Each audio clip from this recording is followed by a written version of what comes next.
But like you said, though, for guys, that's the kiss of death.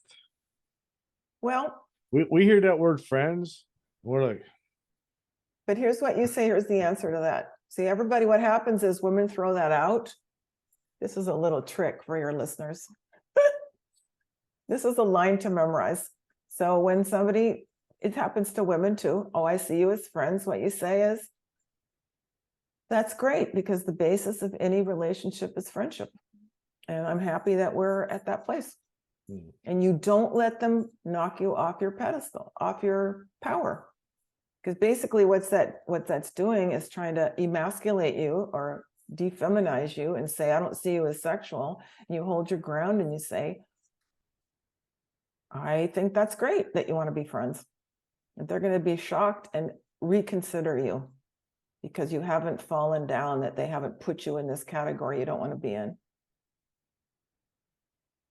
So yeah, it's great. Yeah. I'm glad we're in the friend zone, because I expect to be friends with the person that I'm going to be with. Good. We're getting to that level. What happens to people is they hear that and they collapse. Yeah. And you just stay in yourself and you go, good, I believe in friendship. Yeah, I'm looking for, as men, we're just programmed, like once we hear that to run. I know. So it's retooling yourself to go, oh, I got a good line for that one.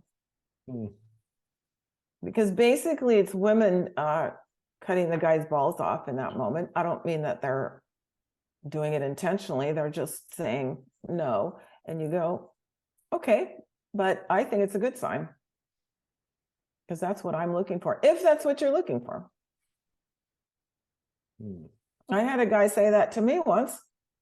And I said that line to him and he asked me out. Amazing. Because I didn't fall into the desexualized category. And we didn't end up working out, but at least I felt like I didn't get shut down. Yeah. My self-esteem didn't go in the toilet.